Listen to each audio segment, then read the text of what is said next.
하나님 아버지, 오늘도 하나님의 말씀 앞에 서서 그 말씀을 끝까지 들으며 하나님의 마음과 생각을 오해 없이 잘 받아들여 순종하는 우리 모두가 되게 하여 주시옵소서.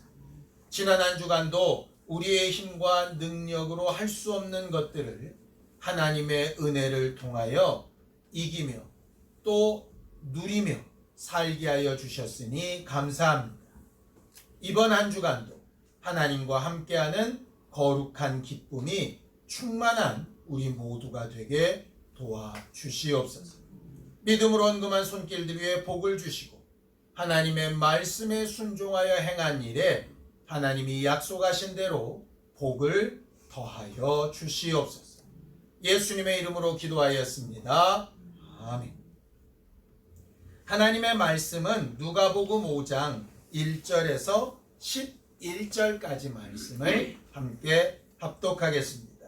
누가복음 5장 1절에서 11절까지 말씀입니다. 함께 읽습니다. 시작. 무리가 몰려와서 하나님의 말씀을 들을새 예수는 게네사렛 호숫가에 서서 호숫가에 배 두 척이 있는 것을 보시니 어부들은 배에서 나와서 그물을 씻는지라. 예수께서 한 배에 오르시니 그 배는 시몬의 배라. 육지에서 조금 떼기를 청하시고 앉으사 배에서 무리를 가르치시더니 말씀을 마치시고 시몬에게 이르시되 깊은 데로 가서 그물을 내려 고기를 잡으라. 시몬이 대답하여 이르되 선생님, 우리들이 밤이 새도록 수고하였으되 잡은 것이 없지만은 말씀에 의지하여 내가 그물을 내리리다 하고 그렇게 하니 고기를 잡은 것이 심히 많아 그물이 찢어지는지라. 이에 다른 배에 있는 동무들에게 손짓하여 와서 도와달라 하니 그들이 와서 두 배에 채우매 잠기게 되었더라. 시몬 베드로가 이를 보고 예수의 무릎 아래에 엎드려 이르되 주여 나를 떠나소서 나는 죄인이로소이다 하니 이는 자기 및 자기와 함께 있는 모든 사람이 고기 잡힌 것으로 말미암아 놀라고 세베대의 아들로서 시몬의 동업자인 야고보와 요한도 놀랐습니다. 예수께서 시몬에게 이르시되 두서워하지 말라. 이제 후로는 내가 사람을 취하리라 하시니 그들이 배들을 육지에 대고 모든 것을 버려두고 예수를 따르니라. 성경은 하나님에 대해서 처음과 나중이고 알파와 오메가다 이런 표현을 씁니다. 처음과 나중이다. 이게 무슨 뜻일까 생각을 해보면 하나님은 모든 계획부터 시작하셔서 마지막 심판에 이르는 끝까지 모든 것을 자기의 계획대로 하시는 분이다 라고 하는 그런 말입니다. 그럼 처음 시작과 맨 마지막 끝 사이에 있는 것들은 과연 뭔가? 처음에 있는 계획이 마지막 끝에 있는 심판으로 갈 때까지 그 모든 과정들을 하나님께서 계속 인도해 가시는 것이다 라고 이렇게 말하는 거죠. 우리가 하는 신앙생활은 예수를 처음 만난 것에서부터 시작을 해서 마지막 날 하나님의 심판대 앞에 설 때까지 그 매 순간의 과정을 하나님께 인도받아가며 사는 겁니다. 그 내용을 하나님은 이렇게 설명하세요. 빌립보서 1장 6절입니다. 함께 읽습니다. 시작. 너희 안에서 착한 일을 시작하시니가 그리스도 예수의 날까지 이루실 줄을 우리가 확신한다. 우리의 믿음이라고 하는 게 뭐냐? 우리 안에 착한 일을 시작하신 이가 하나님이시고 그 하나님은 그 착한 일을 마지막 날까지 반드시 이루시는 분이다 라고 하는 것을 믿는다는 거죠. 하나님은 착한 일을 이루시는 분이다. 그럼 하나님이 우리 안에 이루기 원하시는 착한 일이 뭘까? 우리가 원하는 착한 일은 뭡니까? 좋은 일, 행복한 일이라고 하는 뜻입니다. 거기 착한 일이라고 하는 뜻. 이런 말입니다. 자, 데살로니가전서 5장 23절에서 24절입니다. 함께 읽습니다. 시작. 평강의 하나님이 친히 너희를 온전히 거룩하게 하시고 또 너희의 온 영과 혼과 몸이 우리 주 예수 그리스도께서 강림하실 때에 흠없게 보존되기를 원하노라. 너희를 부르시는 이는 미쁘시니 그가 또한 이루시리라 라고 이렇게 되어 있어요. 하나님이 시작하신 착한 일이 뭐냐? 딱 답이 나와 있습니다. 우리의 영과 혼과 몸이 마지막 그리스도 예수의 날까지 온전하게 보존되는 것.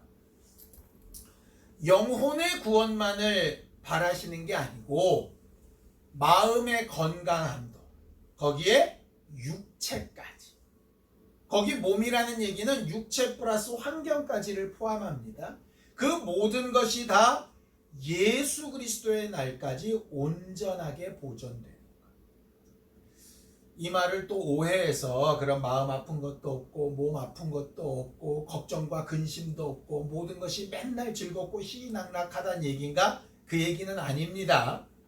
여러분들, 하루가 지날 때 보면 아침에 해가 떠오르는 찬란할 때도 있지만 그 뜨거운 태양을 피하고 싶은 한낮도 있고 정말 아름답게 보이는 노을도 있고 깜깜해서 어쩔 때는 두렵게 생각되는 밤도 있죠. 그죠? 근데 그게 통째로 한 바퀴를 다 돌아야 하루 아닙니까? 하루. 그렇게 하루를 완전히 마감했을 때 나는 어떻게 살았던가 하는 답이 나오는 것처럼 1년이 마치 맨날 봄만 있는 게 아니고 그리고 사풍처럼 겨울만 있는 게 아니라 그 과정을 통틀어서 한 해가 지나가면서 결실도 하고 뭔가 이루었다 하는 날이 이르는 것처럼 과정 가운데는 들쑥날쑥이 있을 수 있겠지만 그 결론은 온전한 곳으로 가는 것이라고 하는 뜻입니다. 그러니까 이 부분을 우리가 자꾸 오해하다 보니까 신앙생활을 하다가 실망하기도 하고 낙심하기도 하고 시험에 들기도 하고 아파하는 것 같아요. 우리의 믿음은 하나님은 처음부터 끝까지 모든 것을 온전히 이루시는데 그 과정을 매 순간 인도해 나가신다라고 하는 그런 말입니다. 그래서 신앙생활은 그런 여러 가지 굴곡된 상황을 어떻게 이기며 나아갈 것인가, 어떻게 잘 견디며 나아갈 것인가 하는 것이 필요한 거죠. 성경을 또 보죠. 마태복음 24장 10절에서 13절입니다. 함께 읽습니다. 시작. 그때 많은 사람이 실족하게 되어 서로 잡아주고 서로 미워하겠으며 거짓 선지자가 많이 일어나 많은 사람을 미혹하겠으며 불법이 성함으로 많은 사람의 사랑이 식어지리라. 그러나 끝까지 견디는 자는 구원을 얻으리라. 여기 말하는 구원이 아까 말한 영과 혼과 몸이 마지막 순간에 온전하게 하나님 앞에 서는 그것을 말합니다. 그 중간 과정에 핍박하고 어려움을 당하고 아픈 일들이 있다는 거예요. 그런데 그 과정을 잘 이기는 사람, 끝까지 견디는 사람이 결국 온전한 구원에 이르게 된다라고 하는 말. 우리가 살아가면서 겪는 모든 일들이 과정이라는 말이에요. 과정. 그런데 그 과정을 어떻게 하면 잘 이기고 끝까지 견딜 수 있을까? 어려움이 없으면 좋겠지만 계속 오는 어려움이나 답답함이나 낙심되는 그 일을 어떻게 하면 잘 이길 수 있을까? 지난주에 배웠던 말씀을 땡겨오면 완고함이 버려지면 가능합니다. 성경을 또 보죠.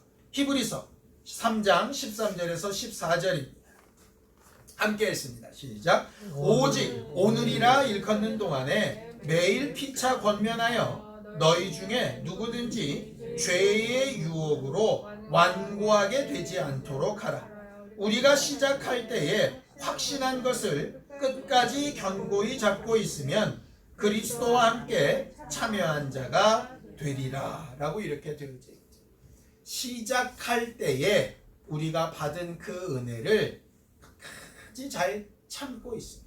매일매일 오는 변화무쌍한 과정 때문에 내 마음이 고집스러워져서 다시 옛날로 돌아가고 하나님이 있다더니 어떻게 된 거야? 하나님이 계시면 어쩌면 이럴 수 있어? 이렇게 가려고 하는 완고한 마음을 아니지 본래 내가 받은 은혜가 있었지 하는 것으로 계속 돌이킬 수만 있다면 그 처음 받았던 것을 확신했던 것을 계속 잡고 갈 수만 있다면 너희는 성공할 수 있다, 구원받을 수 있다 이렇게 얘기한 거죠. 아주 대표적인 예가 이스라엘 사람들의 광야 40년입니다. 이스라엘 사람들이 애굽의 노예로 살다가 그 상황을 좀 벗어나게 해달라고 몸부림치며 울며 기도했습니다. 하나님께서 그들의 애타는 소리가 귀에 들렸다라고 말씀하세요. 그래서 그들을 출애굽하게 하실 때에 한 번, 두 번이 아니라 10가지나 되는 너무나도 확실한 증거. 우리는 살아가면서 하나님 앞에 정말 하나님 살아계시다는 아주 확실한 증거와 간증거리가 있다라고 하는 걸 손으로 한번 꼽아보시기 바랍니다. 10개 되는지. 여러분들이 누구 앞에서나 너무나도 확실하게 내 인생을 통틀어 하나님이 살아계시다는 분명한 증거는 이거다 라고 하는 그런 간증거리가 10개쯤 되는지 한번 세보세요. 10개쯤 된다면 여러분들 굉장히 신앙생활 잘한 겁니다. 사실은 그렇게 쇼킹하고 대단하고 목에 칼이 들어와도 당연히 하나님은 살아계셔 이렇게 말할 수 있는 간증거리가 제 경험상 4-5가지 정도 있으면 대단해요. 근데 이스라엘 사람은 10가지나 자기들 눈앞에서 봤어요. 그런데 그것이 채 몇 년 되지도 않아서 광야 생활 뜨겁고 차갑고 왔다 갔다 하는 그 생활 동안에 그들이 몇 번 하나님을 반역하느냐? 10번 반역. 쉽게 얘기하면 나 예수 안 믿어 이걸 10번 했다는 얘기예요. 주일을 10번 빼먹었다는 얘기가 아니고요. 하나님은 없는 것 같아 이런 걸 10번 했다는 얘기예요. 왜 그랬을까? 그 어마어마한 이적을 그렇게 보고 나서 왜 그랬을까? 그 어마어마하게 체험했던 그 이적이 지금 당장 과정 가운데 있는 어려움을 이기질 못하는 거예요. 이게 훨씬 더 큰 거예요. 여러분들 우리나라 말에 이런 말이 있습니다. 남의 뱃속의 큰 병보다 자기 손톱 밑에 가시가 더 아프다고. 과거에 어마어마하게 경험한 하나님의 이적보다 지금 당장 목마르고 배고픈 게 훨씬 크게 느껴지는 거예요. 그게 완고하다, 고집스럽다 이런 말. 자기 중심적이다 이런 뜻이에요. 그걸 버릴 수만 있다면 제대로 신앙생활 할 수 있다. 그게 하나님이 우리에게 약속하신 거예요. 예수 앞에 왔던 사람들도 마찬가지입니다. 예수께서 처음에 이적을 나타내시고 빵 주시고 병 고쳐주시고 하니까 다 뭐라 그랬습니까? 왕 삼겠다고 생 난리를 쳤습니다. 그런데 자기들 마음에 조금 안 맞는 상황이 벌어지니까 어떻게 되죠? 십자가에 못 박아 죽이라고 막 그럽니다. 우린 어떻습니까? 과거를 좀 돌아볼까요? 처음 예수 믿었을 때, 아니면 내가 기도 응답 받았을 때, 내 자녀에게 무슨 좋은 일이 생겼을 때, 아니면 어디 수련회나 부흥회나 이래가지고 은혜 받았을 때 눈물 콧물 빼면서 내가 주를 위해 살겠다고 그러신 적 있죠? 근데 언제 확 뒤집어졌습니까? 뭐 하나 안 되면, 내 뜻대로 어그러지면, 예상치 못한 일이 툭툭 터져 나오면, 그러면 과거에 언제 은혜를 받았다는 듯이 다시 원상태로 이렇게 돌아가죠. 그거만 하지 않을 수 있다면 이라고 하는 말입니다. 근데 그렇게 하지 않는 인간이 누가 있겠어요? 이렇게 말하는 저도 지금은 이렇게 말하지만 당장 오후에 내가 원치 않는 일이 툭 커지면 예를 들어 누가 내 차라도 한번 쿵 박으면 막 튀어 올라올 텐데 받은 은혜고 자시고 그냥 나 필요 없이 그냥 막 승질대로 해댈 텐데 뭐 뻔하지 않습니까? 그럼 우리는 실패한 인생인가요? 제일 감사한 것은 뭐냐면요, 그렇게 엄청나게 내가 은혜 받았다고 펄펄 뛰는 것도 과정이지만 하나님 없는 것 같아 이렇게 소리치는 것도 다행히도 결과가 아니라 과정이라. 그런 과정은 바꿀 수 있어요. 그래서 하나님께서 너 끝 이러지 않는 게 우리한테 은혜라는 거예요. 우리가 은혜에 대해서 처음 배웠던 단어가 뭡니까? 은혜의 다른 말이 뭐라 그랬죠? 기회요, 기회. 다시 할 수 있는 기회. 낙심해도 괜찮아, 욕해도 괜찮다는 뜻이 아니고 욕하고 낙심했는데 아직 끝은 아니니까 다시 은혜로 시작하면 돼. 처음 받은 은혜로 처음 받았던 확신한 대로 돌아가면 돼. 그거죠. 결국 하나님께서 우리에게 바라시고 원하시는 건 뭐냐면 완고함에서 벗어나서 본래 받았던 은혜, 본래 받았던 간증, 본래 내가 하나님 앞에 결단하고 외쳤던 그곳으로 아직 돌아갈 기회가 있으니까 포기하지 말고 그쪽 방향으로 옮겨가보자. 네 힘으로 안 되면 지난주에 배웠던 모세처럼 가시떨기에 나타난 하나님이 그의 힘으로라도 도우실 테니까 마음과 생각을 바꿀 수 있도록 그렇게 하는 게 매주 우리가 드리는 예배고 우리가 읽는 말씀이고 또 때때마다 하나님 앞에 간구하는 기도의 내용이라고 하는 거예요. 그래서 기도도 은혜를 구하는 거고 설교를 통해서 받는 것도 은혜를 구하는 거고 예배를 통해서 체험하려고 하는 것도 은혜로 돌아가려고 하는 것. 이렇게 완고한 마음에서 벗어나서 은혜로 돌아가려면 필요한 게 뭘까? 말씀을 잘 듣고 기억하는 것. 말씀을 잘못 들으면 문제가 생겨요. 그래서 잠언서에는 이런 교훈이 있습니다. 읽을까요? 잠언서 18장 13절입니다.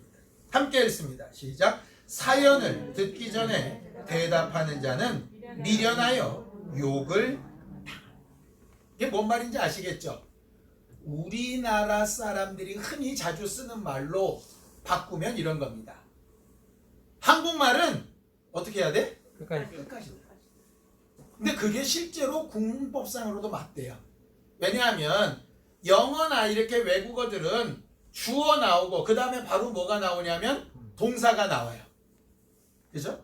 그러니까 뭐를 어떻게 하는지는 모르겠는데 내가 할 건지 말 건지가 어디 나오느냐 앞에 나와요. 그러니까 앞에 딱 들으면 아 얘가 하겠다는 거구나. 아 얘가 말겠다는 거구나. 아 이게 달라는 거구나. 아 얘가 주겠다는 거구나. 이게 외국말은 앞에 있대요. 근데 한국말은 어떻게 되죠? 동사가 맨 뒤에 있어요. 그래가지고 이게 좋고 저게 좋고 이게 저쪽 막 합니다. 그럼 듣다가 저 좋은 걸 지금 날 주겠다는 거야, 날 보고 사달라는 거야, 그냥 좋다는 거야, 이게 헷갈리는 거예요. 언제까지 들어야 되냐? 맨 마지막 말까지 들어봐야 되는 거예요. 그런데 이게 성격은 또 급하잖아요. 한국말은 끝까지 듣게끔 구조가 되어져 있는데 성질은 세상 어느 나라 사람보다 우리가 급해요. 그러다 보니까 어떻게 되느냐? 예상을 하는 거예요. 저 사람 눈빛을 보아하니 사준다는 얘기인가 보다. 저 사람은 사달라는 얘기인데. 그러니 말을 했는데 서로 딴 말을 하고 있는 거예요.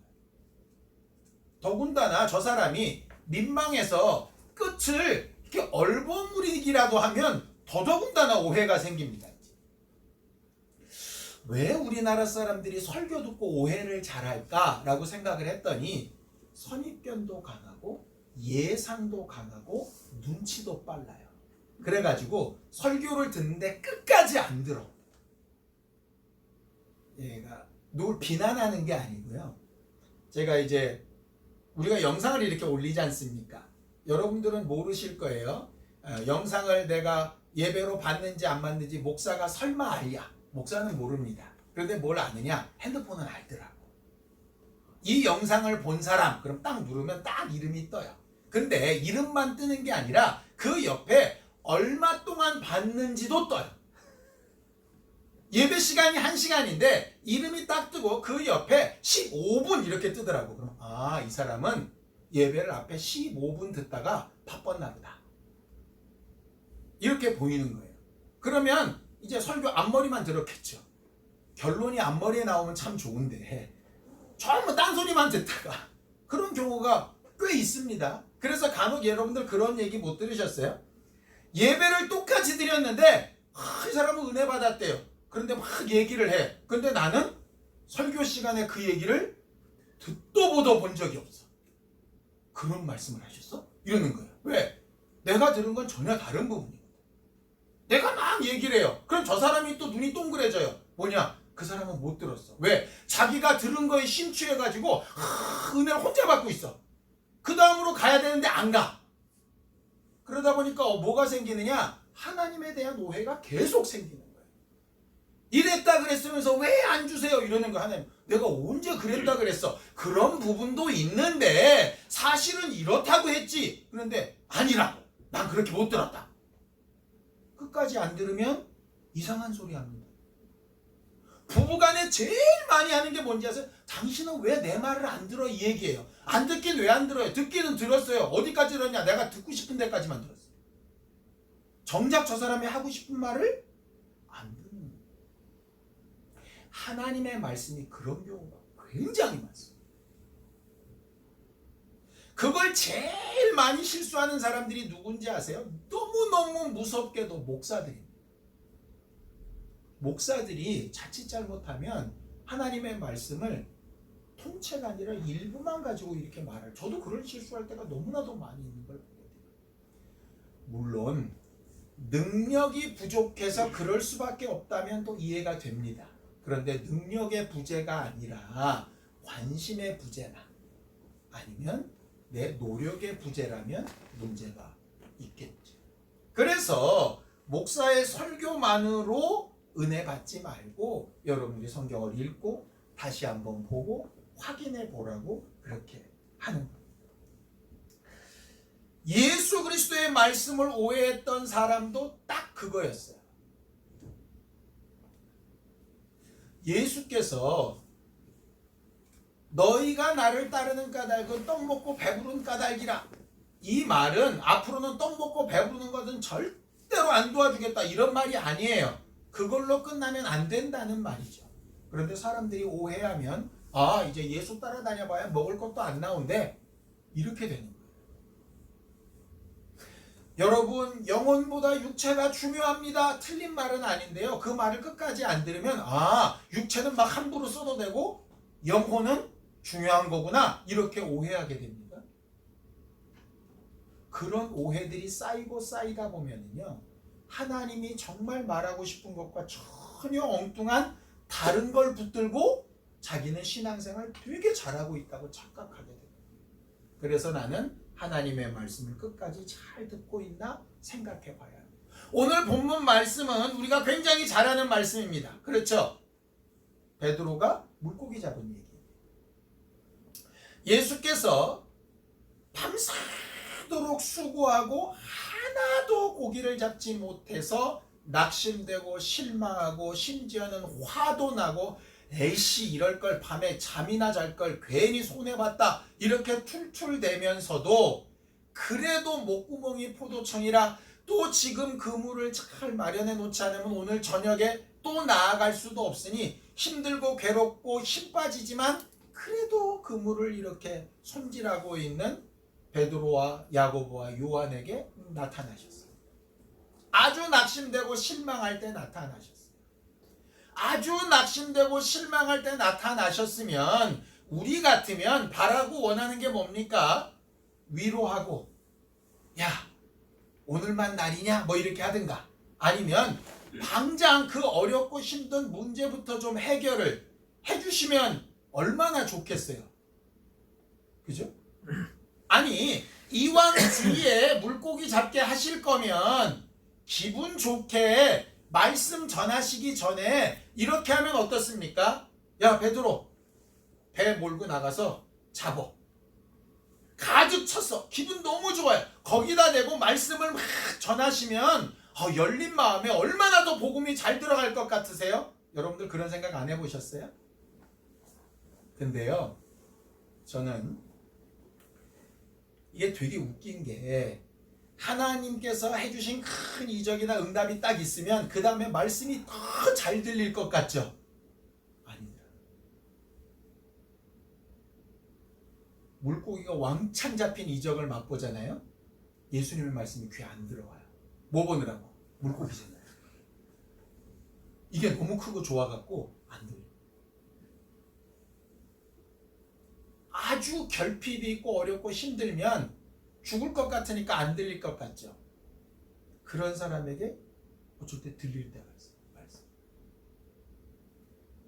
낙심되고 실망하고 짜증나 있는 사람한테 승질을 건드리십니다. 뭐라고? 야, 그물 손질하는 거 좀 놔두고 네 배 좀 타자. 좀 띄워서 좀 바다에 띄워봐. 내가 설교 좀 하게.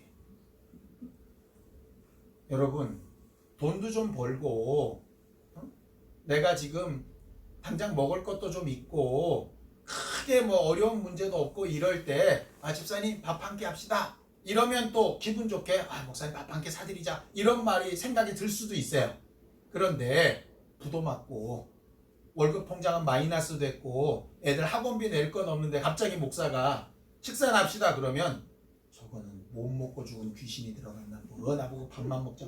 그런 생각 안 들겠어요? 아니 베드로 같으면 어쩌겠냐고요. 마음이. 여러분들이 베드로면 어떻겠어요? 죽어라고 밤새도록 고생했는데 아무것도 없어요. 가뜩이나 지금 승질 나가지고 누가 나 건드리면 내가 확 물어버리라 막 이런 마음이 있는데 거기다 대고 집에 가서 쉬는 것도 아니고 금을 빨리 깁고 들어가는 것도 아니고 자기 일도 지금 태산인데 금에 좀 빌려가지고 예수님께서 설교나 짧게 하셨을 것 같으세요? 안 짧아요. 마태복음 산상수훈 보면 얼마나 긴데 설교가. 산상수훈 하나 가지고 저 같으면 1년을 했잖아요. 예수님 설교 도대체 몇 시간 하신 거예요? 그럼 그 옆에서 듣고 있는 베드로 어떻겠냐고. 속 빨리 그물 깃고 들어가야 되는데 오늘 저녁에 물고기 잡으려면 잠자러 가야 되는데 그 생각 안 들겠냐고. 예를 하나 듭시다. 오늘 여러분들이 11시 반에 아주 좋은 사람이랑 점심 약속을 했다고 칩시다. 왜냐? 평소에 목사가 11시쯤 되면 예배를 끝내더라. 11시 반이면 충분해. 그런데 오늘 목사가 갑자기 미쳤는지 설교를 11시 25분까지 하네. 그럼 여러분들 속으로 어떨 것 같아요? 어우 씨. 입장을 바꿔놓고 생각하면 베드로가 열불딱지가 터질 수 있다니까요. 그런데 왜 베드로는 열내지도 않고 화내지도 않고 그 예수의 말씀을 들었을까? 재밌는 걸 하나 발견했어요. 그 누가복음 5장 바로 앞에 누가복음 4장에 보면 이런 말씀이 있습니다. 누가복음 4장 38절에서 39절입니다. 함께 읽습니다. 시작. 예수께서 일어나 회당에서 나가사 시몬의 집에 들어가시니 시몬의 장모가 중한 열병을 앓고 있는지라. 사람들이 그를 위하여 예수께 구하니 예수께서 가까이 서서 열병을 꾸짖으시되 병이 떠나고 여자가 곧 일어나 그들에게 수종드니라. 잘 아는 사건이죠? 그게 언제 있었느냐? 요 물고기 잡는 사건 이전에 있었어요. 왜냐하면 누가는 시간상으로 구분을 했으니까요. 베드로가 장모가 열병을 낳는 이적을 맛보고 예수를 믿습니다. 주를 따르겠습니다. 제자가 되겠습니다. 이런 믿음까지는 없었어요. 단지 우리 장모가 너무너무 아팠는데 예수께서 손 얹어서 기도했더니 바로 나와서 예수께 식사 대접을 할 만큼 금방 회복이 되더라. 하나님의 사람인 거는 같다. 더 쉽게 얘기하면 하나님이 안 계신 것 같지는 않다. 간혹 새로 믿는 사람들이 이런 얘기다. 하나님 어디 있어? 이랬던 사람들이 몇 번 이렇게 기도하는 응답이나 다른 사람들의 간증거리나 이런 것들을 자기 주변에서 하다 보면 한 번에 하나님 계십니다. 이렇게 잘 얘기 안 합니다. 뭐라고까지는 얘기하느냐? 그렇게 된 걸 보니 하나님이 없다고는 할 수 없겠다. 뭐 이 정도까지 얘기하는 거예요. 그럼 우리 답답하죠. 좀 저렇게 믿음이 없냐. 저런 이적을 봤으면 아멘 주여 뭐 이렇게 좀 하지. 아니요, 과정이에요, 과정. 베드로도 한 판에 그렇게 안 됐다니까. 이 과정이 없었으면 예수께서 네 배 좀 쓰자 그럴 때 열불딱지 냈을지 몰라요. 그런데 그 이전 것 때문에 차마 화까지는 못 내. 그런데 빨리 끝내라, 빨리 끝내라. 그 정도까지는 가능해졌어요. 또 하나, 같이 있었던 야고보와 요한은 조우나 시르나 예수님과 친척간입니다. 예수님을 알아요. 이 말이 어떤 해석이 가능하냐? 예수를 알기는 아나 메시아로는 보지 않는다. 메시아는 아니나 친척이기 때문에 무시도 못한다. 뭐 이런 거죠. 우리가 볼 때는 좀 뜨뜨미지근한 모습 같죠? 간혹 여러분들 신앙생활 하다 보면 특별히 내 자손들 가운데 얘는 예수를 믿는 건지 안 믿는 건지, 믿으려면 좀 화끈하게 믿었으면 좋겠는데 그건 아니고, 그렇다고 안 믿는다라고 얘기하기에는 또 좀 그렇고, 그런 경우에 있잖아요.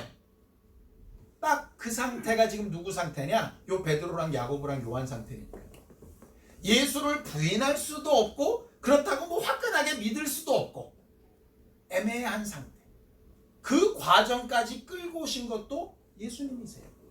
근데 이 과정에서 그 배 위에서 설교를 하셨는데 무슨 설교를 하셨는지는 사실은 안 나와 있습니다. 아마도 산상수훈 비슷한 걸 하시지 않았을까라고 하는 게 사람들의 예상이에요. 그 말씀을 다 해놓고 나서 베드로한테 얘기하십니다. 베드로는 포기하고 있었는데 바다 깊숙한 데 가서 그물 내려라. 그럼 물고기 잡을 수 있다. 이렇게 얘기하시죠. 베드로가 얘기합니다. 내가 밤새도록 수고해서 잡은 것이 없습니다. 물고기 잡아보신 분은 아십니다. 잡아보지 않고 김병만의 정글의 법칙만 봐도 압니다. 낮에는 물고기가 안 잡힌다. 밤에 잡힌다. 물고기가 수초 있는 쪽에 와서 있지 바다 한가운데 있지 않다. 이거는 상식적으로 누구나 다 알고 있는 거예요. 근데 완전히 상식과 뒤바까지 한낮에 수초도 없는 바다 가운데 이런 데 가서 그물을 내리는 게 말이 안 되죠. 근데 베드로가 이렇게 고백을 합니다. 내가 밤새도록 수고했는데도 잡은 것이 없지만 그렇게 말씀하시니 그물을 내리겠습니다. 이 말이에요. 믿습니다. 아닙니다. 절대로 거기 그렇게 안 돼 있습니다.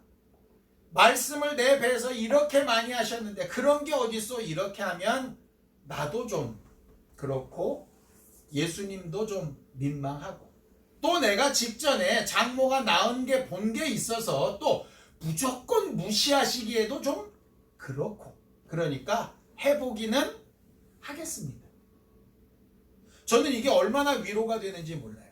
만약에 우리나 우리 자손들한테 전적으로 믿습니다. 주여 반드시 말씀대로 될 걸로 믿습니다. 이렇게 기도하는 것만 응답이 된다고 하면 우리가 응답 못 받을 기도 제목이 수두룩 빽빽할 겁니다.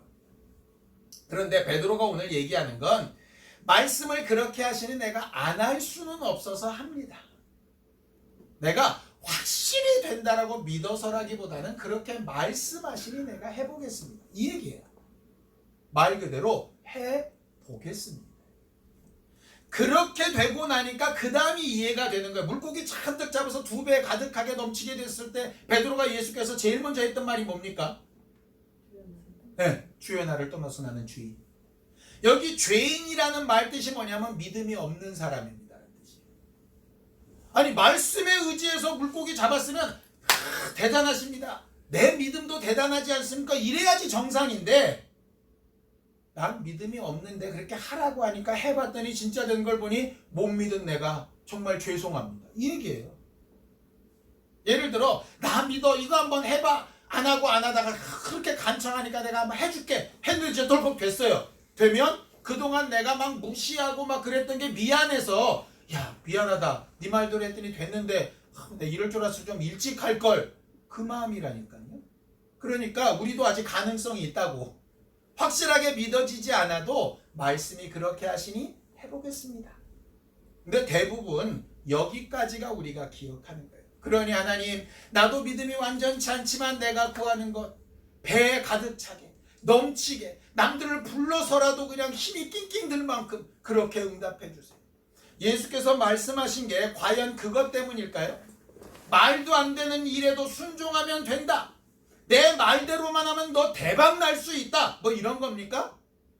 그런 부분도 없지 않아 있지요. 근데 정말 하시고 싶은 말씀이 뭡니까? 이 말씀입니다. 누가복음 5장 10절입니다. 함께 읽습니다. 시작. 세베대의 아들로서 시몬의 동업자인 야고보와 요한도 놀랐습니다. 예수께서 시몬에게 이르시되 무서워하지 말라. 이제 후로는 내가 사람을 취하리라. 예수께서 바라셨던 마지막 말씀은 뭐냐 하면 물고기 많다고 좋아하지 말고 물고기 없었다고 낙심하지 말고 네 방법대로 안 됐다고 화내지도 말고 내 말대로 억지로 했더니 뭐가 잘 됐다고 의기양양하게 펄펄 뛰지도 말고 이런 과정을 통해서 네가 정말 해야 될 일이 하나 있는데 그건 사람을 낚는 거죠. 사람을 건져내서 구원해서 하나님의 나라에 등록시키는 하나님이 시작하신 그 착한 일, 영과 혼과 몸이 예수 그리스도의 나라에 온전히 보존되는 그 일을 위해서 너를 계속 만들고 사용해가고 계시는 것이다 라고 하는 그 말을 하고 싶은 거죠. 물고기 잡는 건 과정입니다. 그러니까 어떻게 됩니까? 그 다음이 누가복음 5장 11절입니다. 함께 읽자. 시작. 그들이 배들을 육지에 대고 모든 것을 버려두고 예수를 그들은 예수의 말씀을 끝까지 들었어요. 예수께서 다른 이스라엘 사람들한테 너희들이 나를 따르는 건 떡 먹고 배부른 까닭이다. 이 말을 다른 말로 바꾸면 너희는 내 말을 끝까지 듣지 않고 있어. 중간까지만 듣고 있는 거야. 어떤 사람은 잘 될 때 듣고 어쩔 사람은 잘 못 될 때 듣는 거야. 가룟 유다 예를 들어볼까요? 예수께서 몇 번이나 얘기하셨습니다. 나와 함께 있는 자가 나를 판다. 나랑 떡그릇에 같이 손 놓은 자가 나를 판다. 그 사람은 나지 않았으면 좋았을 뻔했다. 나는 하나님께서 정해진 대로 가지만 그 사람은 정말 화다. 이런 얘기를 계속 하셨습니다. 그런데 귓등으로도 안 들어요. 뭐가 가득하죠? 자기 고집이 가득합니다. 완고하죠. 그리고 자기가 그렇게 잘못된 게 딱 드러났을 때 그의 머릿속에는 예수의 말씀이 하나도 안 남아 있습니다. 왜? 제대로 안 들었으니까 남아 있을 게 없죠. 뭐만 있느냐? 내가 잘못된 일을 했다. 내가 하지 말아야 될 일을 했다. 내가 실수했다. 이것만 남는 거예요. 그러니 어떻게 되죠? 결국 목매달아 죽어버려요. 베드로는 이 사건 이후로도 2번이나 크게 낙심하는 일을 당합니다. 첫 번째는 언제냐? 예수를 3번 부인했을 때. 예수를 3번 부인하고 나 같은 게 살아서 뭐해? 이렇게 낙심될 때가 있었습니다. 그런데 뭐가 생각나죠? 예수의 마지막 말씀이 생각납니다. 밀가부를 타려고 마귀가 너를 막 하는데 내가 너 믿음 떨어지지 않기를 위해서 기도했다? 기도했다더니 왜 내가 3번이나 부인했어? 이렇게 안 되죠. 맨 마지막 말씀은 뭐죠? 너는 그 일 후에 돌이킨 다음에 다른 사람을 굳게 하라. 이게 마지막 말씀이에요. 끝까지 들었어요. 그러니까 회개하고 다시 돌이키죠. 2번째 낙심될 때는 언제냐? 예수님 부활하셨다는 얘기를 듣고 나서도 자기 생계가 걱정이 돼서 다시 갈릴리에 물고기 잡으러 갔어요. 그 예수께서 다시 나타나십니다. 똑같이 물고기 잡게 하십니다. 얼마나 낙심이 돼요. 그때 예수께서 3번이나 물으시죠. 너 나 사랑하냐고. 굉장히 고민합니다. 너무너무 고민돼서 괴로워 죽겠습니다. 죽어야 되겠다. 이렇게 되는 게 아니라 그 맨 마지막 말씀을 또 듣죠. 너는 나를 전하는 증인이 되어달라. 그 얘기하시는 거예요. 베드로는요. 우리보다 훨씬 낙심될 상황들이 많이 있었던 사람이에요. 그런데 결정적으로 그가 잘했던 건 뭐냐면 끝까지 예수의 말씀을 듣고 끝까지 그 말씀을 기억해내는 거예요. 실수가 없는 사람이 대단한 사람이 아니고요. 실수하는 과정 가운데 말씀을 끝까지 들은 사람이 대단한 사람이고 그 말씀을 끝까지 기억해내는 사람이 대단한 사람. 왜냐? 아직 우리는 끝이 아니라 과정. 우리가 베드로의 상황처럼 낙심될 수 있습니다. 수고했는데 열매가 구해지지 않을 수도 있고 열매가 안 구해지는 정도가 아니라 수고한 거가 정말 거꾸로 막 역으로 저주처럼 느껴져 가지고 내가 도대체 그딴 일을 왜 했던가 이렇게 한숨 쉴 만한 때가 있을 수도 있습니다. 하고 노력하는데 도무지 담벼락 앞에 선 것 같아서 마치 모래바위 위에 물 붓는 것 같아서 아무 효과도 안 나타나는 것처럼 내가 이 일을 계속 해야 되나? 의심이 들 때도 아마 있을지 모르겠어요. 뭐 좋습니다. 하나님이 중요하게 여기시는 건 얼마나 많이 실망했냐, 얼마나 오래 수고했냐, 얼마나 네가 열정적으로 했냐, 이게 중요한 게 아니고요. 얼마나 끝까지 내 말을 듣고 확인해 보려고 했냐. 그리고 그 말씀대로 결정적인 순간에 다시 시작하는 일을 계속 했냐 하는 거에 하나님의 관심이 있어요. 다윗도 완전한 사람 아니었죠? 그런데 다윗이 하나님의 마음에 합했던 이유는 다 그것 때문이었어요. 하나님의 말씀을 끝까지 듣고 끝까지 기억해내. 우리 자손들을 축복할 때 그런 기도를 했으면 좋겠습니다. 건강도 뭐 물질도 환경도 뭐 다 기도해야 되겠지만 제일 중요한 것 하나, 하나님의 말씀을 끝까지 들을 수 있는 힘, 그리고 끝까지 그것을 기억해낼 수 있는 힘, 그거 할 수 있는 분이 성령밖에 없어요. 그래서 하나님의 도우심이 필요하다라고 얘기하는 겁니다. 저도 제 목숨이 있는 동안에 목회할 때 이 기도 제목을 멈추지 않을 생각입니다. 여러분들도 그렇게 되어졌으면 참 좋겠습니다. 함께 기도하겠습니다. 하나님 아버지, 우리 모두를 도우시고 인도하셔서 어렵고 힘들고 아픈 일들의 과정 가운데 또 잘되고 형통하고 온전케 되어지는 과정 가운데 우리는 그저 머물고 싶을 때가 많이 있지만 그 모든 것이 하나님이 이끌어 가시는 과정 가운데 있는 것을 분명히 알고 그 과정을 넘어 하나님의 말씀을 끝까지 듣고 제대로 기억하며 그 말씀대로 순종하며 확인하며 인정하고 찬양하며 증거할 수 있는 거룩한 주 예수의 사람들이 다 될 수 있도록 우리 모두를 도우시고 인도하여 주시옵소서. 하나님, 우리가 일생 살아가다 보면 밤새 수고하여도 얻지 못한 것처럼 될 때도 있고 하나님의 말씀에 의지하여 큰 믿음으로 행하지 아니하였어도 어마어마한 결과를 체험할 때도 있는데 그 모든 것들이 다 하나님이 이끌어 가시는 과정이고 결국 그 과정을 통해서 하나님이 우리에게 바라시고 원하시는 것은 하나님의 말씀이 이루어지는 것, 하나님의 계획대로 인도받아 가는 것, 하나님이 살아계셔서 우리와 함께 하시고 우리에게 기회를 주셨고 그 기회를 따라 순종하는 자에게 역사하시고 응답하신 분명한 사실을 전하여 구원하고 나타내며 찬양하는 일을 우리에게 부탁하여 주셨사옵니다. 하나님의 말씀이 끝까지 들려서 우리가 살아가는 동안에 하나님의 역사를 더 많이 드러내는 거룩한 교회가 될 수 있도록 우리 모두를 도우시고 인도하여 주시옵소서. 병든 자들을 고치시고 상황이 어려운 자들에게 평강을 명하시고 마음이 상한 자들을 위로하여 주시고 낙심되어 힘들어하는 자들에게 새 힘을 더하시되 하나님께서 은혜 베풀어 주셔서 새로운 기회를 놓치지 않도록 도와주시옵소서. 예수님의 이름으로 기도하였습니다. 이제는 우리 주 예수 그리스도의 은혜와 하나님 아버지의 극진하신 사랑과 성령님의 감동하시고 함께 하시는 분명한 증거가 하나님의 말씀을 끝까지 들으며 그 뜻대로 순종하기를 결심한 우리 모두 위에 이제부터 영원까지 함께 있을지어다. 아멘.